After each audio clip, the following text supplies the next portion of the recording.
Good day, WeatherTech students. If you are interested in figuring out how to plot skew-T log P plots, this video is for you. As you've likely come to know from watching the other conceptual videos about skew-Ts and stability, these diagrams are immensely helpful for us to understand the vertical structure and profile of the atmosphere.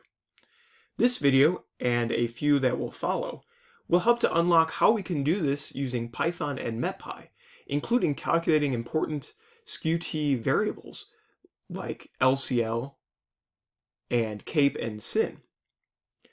But before we really dive in, we should recall just a few things. And we're going to go here up to this rap.ucar.edu site looking at the upper air data, is that we have limited spatial density of our upper air observations, meaning we have very large distances between each of our upper air observations. Additionally, these upper air observations are typically taken only twice a day at 0 and 12 UTC. So just like when we are plotting an upper level map of observations, we can only do so at 0 and 12 UTC because those are the only times when we for sure will get upper air observations from across the country.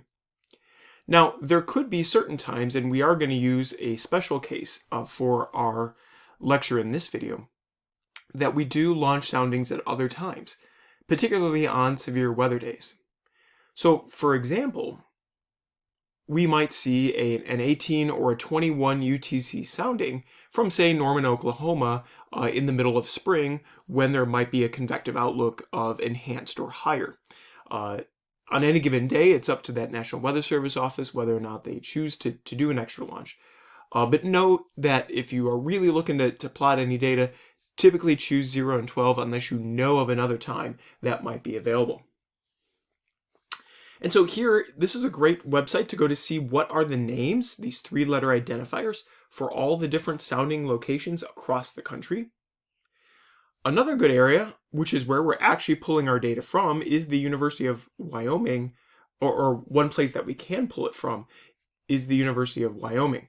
We've been typically using the Iowa State Archive, and these two archives are similar, and the real reason to do so is that we may want to use these maps here to see what the names of our stations are. Because through the years, they can change. So if you're trying to plot some really old data, you may want to come here to the University of Wyoming site to be able to regenerate this figure to then find out what those names are. For example, the one in Illinois hasn't always been in Lincoln, Illinois. Back in the day, it was actually in Peoria, Illinois, and so it would have a different identifier since it was in a different location. All right, enough background. Let's get to actually making a plot. And so if you're following along at home, we're midway through the page on page 1 of the handout. And the one that we really want is we are going to look at the skew-T notebook. And so we're going to go ahead and duplicate this notebook. And we're going to take this copy, put it in our working area. We're going to rename to my first skew-T. And we're going to go ahead and open that up.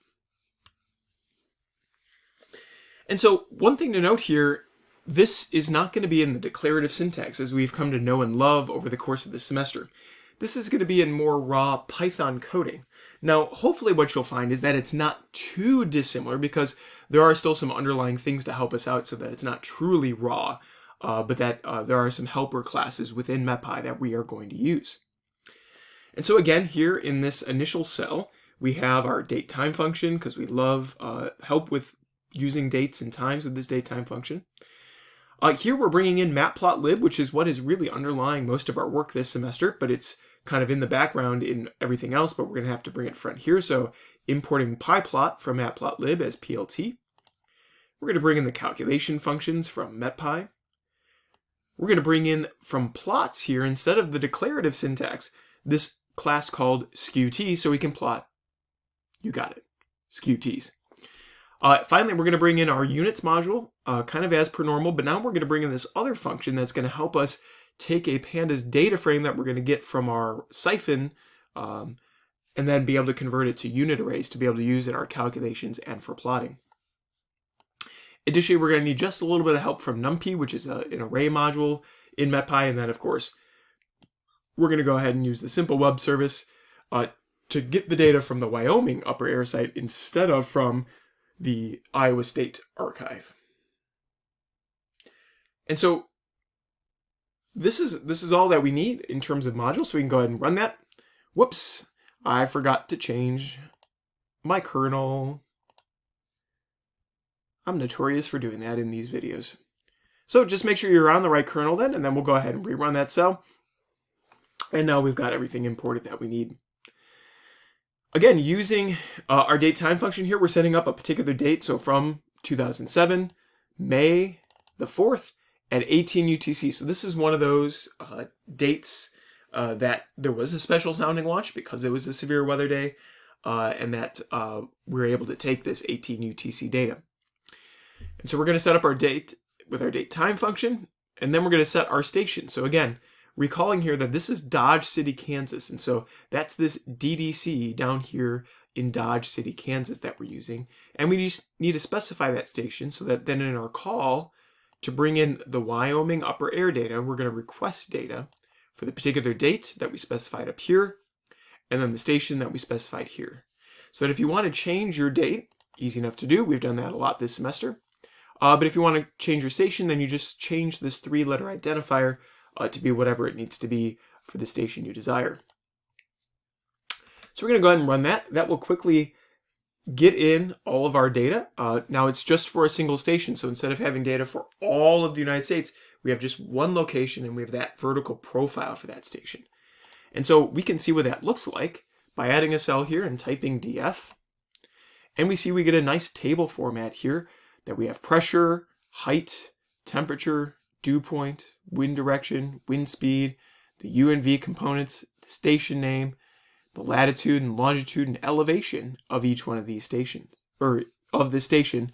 It just ends up getting repeated for each and every variable. But we don't want it in this pandas data frame format because we're not going to be able to directly use that at this time in MetPy calculations. Luckily, we have baked in this function called pandas data frame to unit arrays. And so that function, we're going to feed this df parameter, which is what we got in from our siphon module. And that's going to convert it into a dictionary, or basically a collection of variables that are unit arrays. So we do that in one fell swoop, and then we can isolate from our dictionary that we call data all of our different variables that we're going to need and save them off to separate variable names. So for example, we're going to grab pressure and set that equal to P, temperature equal to capital T, dew point, capital T lowercase d, and U wind and V wind appropriately. And again, these names are what come from the top line here of our data set. Pressure, temperature, dew point, U wind, V wind. So pretty easy to go ahead and get that. And so now we've got all of our data in. We could see what it looks like. We could type P and look at what P looks like, and sure enough, it's pressures. We may actually want to go ahead and wrap the print function around it, because otherwise we get this fancy printing, which can lead to some problems. And so we see it's our array of values associated with its units. So that's it on getting the data in. Not too different from anything we've been doing so far this semester. But now let's move on to plotting. Plotting takes the form of this new class that we are bringing in, skewT, from MetPy. Now before we can do that and call that, we need to first set up our figure. And so here is a bit more of raw Python code here. And so what we need to do is set up this figure, which we can call anything, but we're calling fig in this case, equals plt.figure, and then we're setting the fig size. So this is roughly a 10 by 10 figure. Generally for skewTs, you want to keep these two the same, so that we have a kind of the same ratio. Then we feed this fig into our class from MetPy called skewT, And we can set up the rotation. And so the proper rotation for skew-T diagrams is 45. And so that's going to create what we call an axis. An axis is similar to what we were doing in our declarative syntax when we were thinking like, I want to plot contours on a plot, or I want to plot wind barbs on a plot. And so we're just setting up this name to be the axis we're going to plot on, and then we'll have to specify what we're actually going to plot on it. And so that's what we get to next. One of these key elements here to plotting on our skew-T then is from this axis skew, we want to use the function plot to plot the pressure against the temperature. And so the vertical by the horizontal, or the skewed horizontal in this case. And we're going to color it red. Similarly, we can plot as many things as we want on this, and so we can plot the dew points, TD, in green. That's it. And what skew does here is it automatically knows that it needs to use log scaling to plot on our skew-T plot and use the correct parts of matplotlib to plot in this skewed temperature environment. Just makes it pretty simple for us to do that, in that we don't need to know the details of what's behind there. Similarly to plot, we have plot underscore barbs to plot our wind barbs. Now here we need to feed it again the same pressure, and then the two components of the wind, U and V. Now the one thing we're doing here, this : 2 in a square bracket, is saying instead of plotting every single one, I want to thin that out by only plotting every other wind barb. And so we need to apply this to each one of the arrays. And then finally, we just add this clip radius to make it look a little nicer at the end product. Then we set up our limit. So here we're saying from skew, set the axis Y limit to be between 1000 and 100, and between -40 and, let's change this to 40 just for our sake. But of course our skew-T would not be complete if we did not plot some of the special lines that we normally have on a printed skew-T map. And so we can plot the dry adiabats, the moist adiabats, and the mixing ratio lines. And so I'm just adding a few kind of modifications here. Specifically, I'm making sure that my dry adiabats are going to go over the entire domain, and that here I'm just changing the color of the moist adiabats to green, and the mixing ratio lines to blue. There are a whole bunch of other options you can do, and if you want to, please look up the skew-T information from MetPy.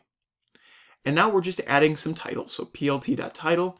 Here we get more options that we can change the location, so we have a left title, a center title, and a right title, and we're basically adding the station name, just skew-T log p, and then the time. And then all we do is show it. So if we go ahead and run that, we see we get a very nice looking skew-T image. Here our red line is our temperature, our green line is our dew point. Our special lines here are in the kind of slightly dimmed kind of orangish red color. That is going to be your dry adiabats. The green lines here that are curved, those are your moist adiabats. And these blue lines going up and to the right, those are our mixing ratio lines. We see our wind barbs that are thinned on the side. We see our three titles at the top. And that's it. Pretty easy to make a skew-T image. Not too hard. Pretty easy to read in the data, then be able to figure out how to plot certain variables. If you wanted to save this, that's what this commented outline is doing. And so the matplotlib function is plt.savefig, and then otherwise everything within here works exactly the same as that .save format in our declarative syntax.